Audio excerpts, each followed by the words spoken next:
Hi there, fight fans. My name is Kian Lang, and I'm very happy to say that I'm today joined by one of Denmark's hottest upcoming athletes in mixed martial arts. Of course, Mathilde Tegllund. Hopefully, I've got the pronunciation right for the name there. Yeah, that's fine. Perfect. Well, thank you very much for joining me today, Mathilde. How are we doing? I'm good. How are you? I'm very good. Thank you for asking. And I want to kick this off, first of all, with asking how you got into the sport of MMA. How did you find this sport and find your passion and love for this sport too? I started doing Brazilian Jiu-Jitsu when I was like 7 because I tried like everything else, like soccer, handball, gymnastic, everything. And then there's like a Jiu-Jitsu gym opening like right where I lived.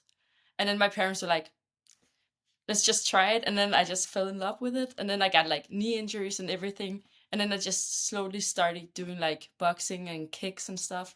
And then, yeah, started doing MMA when I was like 16 and then just kept doing it. And when you were first getting into the sport and finding your passion for this sport, was there any fighters in particular that sort of stood out as influences on you or styles you wanted to emulate inside the cage? Actually, I didn't really like see or watch any MMA, like professional MMA fights. I only like watched the guys from my gym and I was like, it's fun. But I always like did the grappling stuff the most. And then I went to Thailand last year and then got better at Thai boxing and stuff. So now that's what I'm trying to work at. I mean, I've got to ask you about that experience going to Thailand. I mean, it just seems like the most perfect place for an athlete to improve on their skills. Yeah, it really is. And it's like 3 workouts a day and like the best fighters and like there's a lot of girls so I can train with them like compared to back home. So it's like perfect experience. And did you find that the training over there was a bit more intense? Because I see these videos of like Muay Thai coaches where they're putting people really through their paces over there. What was the training like specifically? Like it's obviously very intense because it's like pro athletes like all over.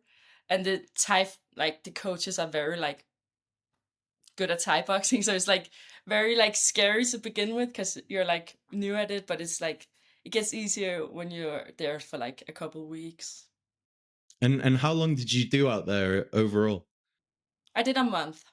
Wow, I mean, that's incredible. And of course, you know, when you're back home, Renegade MMA is your home of work, really. What are those mats like and getting to learn off the guys and girls on those mats there? It's like I feel like it's the perfect like training environment because everyone is so friendly. It's very nice and it's like a big family, and like everyone helps. Like when you have a fight, it's like very intense fight camp. So it's like I feel like it's the perfect place to train. That's incredible. And I mean, looking at your amateur career, you were, of course, undefeated as an amateur, or so I'm led to believe by Tapology. I never know what to believe on there, but undefeated. I mean, when you look back on your time as an amateur, how much do you think you grew as both a fighter and a person ultimately? Like a lot because it was like over 2 years because I had like a couple injuries and stuff. And when I first started, I was like, I didn't want to do any stand up fights. I only wanted like wrestle and get them down and then do all of that. But now I feel like I'm more like all around fighter. So it's like, I feel like I learned a lot during like those years. Do you feel like the stand up is really the part of the sport that you're really looking to hone in on and make the most improvements on now? Yeah, I feel like that's what I'm focusing on like in the next couple of months before my like pro debut because it's like the boxing part because I feel like I have like everything else I can like do just fine, but like the boxing part is like where I'm struggling the most. Well, I'm looking forward to see those improvements. And I mean, you mentioned there the pro debut. Before we get to the promotion and all the specifics of it, what led to the decision to make that move to turn professional now? It was mostly just my coach. He was like, "You have to do it now," and I was like, "Okay, if you say so, I'm gonna do it because I trust you."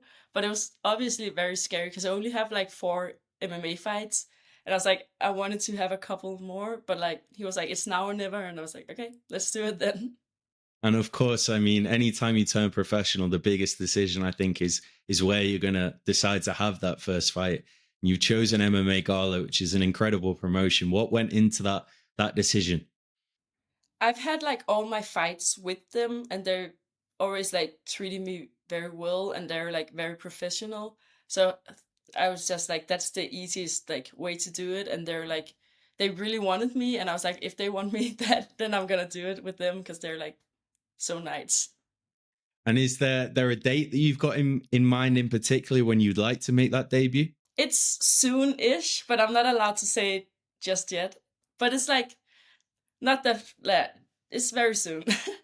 Well, I mean, I can't wait to see it. And of course, making that debut and making this move to turn professional, do you feel any extra pressure, or is it more just excitement to turn these dreams into a reality now ultimately?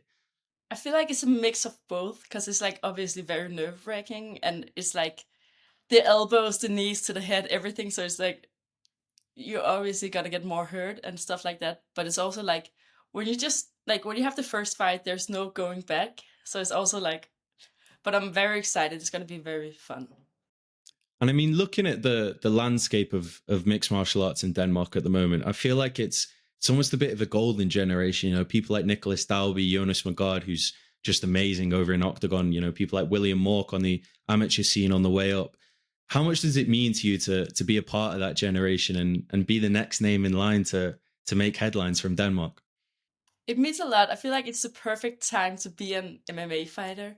Also, because there's more girls in Denmark joining MMA gyms. And I feel like it's very important because, like, then you have some training partners, but it's also like just exciting. I feel like it's a perfect time.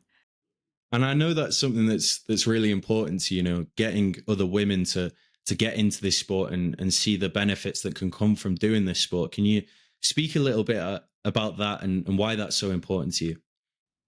I just I feel like most girls and women think it's like very violent and everything, and I obviously it is because it's like mixed martial arts. But I also feel like it's very like you get a lot of confidence doing it, and you're also like not nervous to like walk around in the dark because you know you can defend yourself. So it's also like I feel like it's just like helps me a lot with like confidence, and I feel like that's an important aspect of the sport as well.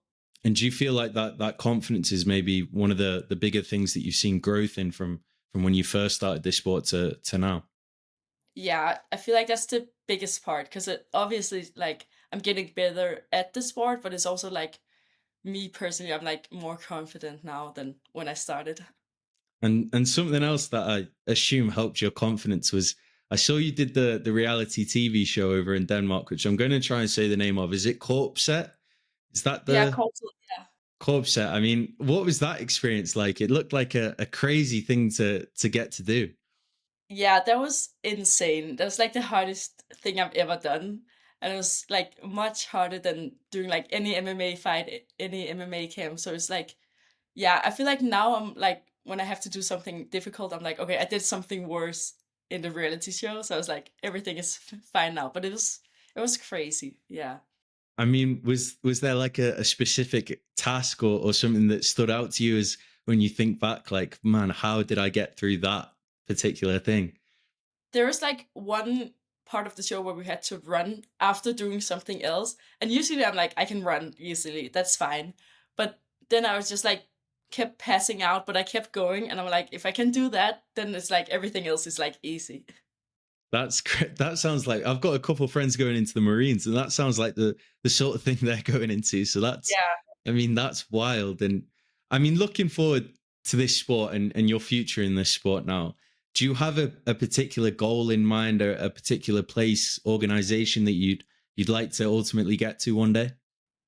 I mean, I think everyone just like I'm gonna say like UFC, but I feel like that's everyone's. But right now I'm just like taking it one step at a time. Now I need to find my place in like the pro ranks, and then I'll keep going after this. And I'm just taking it slow, no stress, no nothing.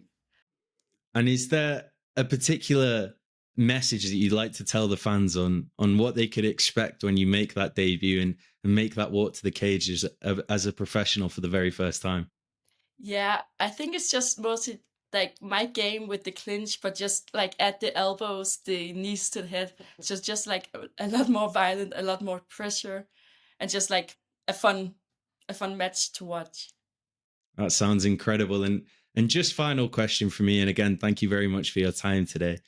Is there a message that you've got for people? I love asking this question to people where when people are first trying to get into the sport, I feel like it's quite a daunting thing and quite a big thing to try to overcome. What would your advice be to those people that are just starting out in this sport? I think it's just like keep showing up even though it's difficult and hard, and you get like you wake up the next morning like your whole body is hurting, but just like keep going, keep showing up, because then it's gonna get easier and easier every time. Absolutely. Well, Matilda, thank you very much for your time today. It's been a pleasure to speak to you, and I really look forward to the debut and can't wait to see you go out there. So thank you very much and have a great rest of your day. Thank you.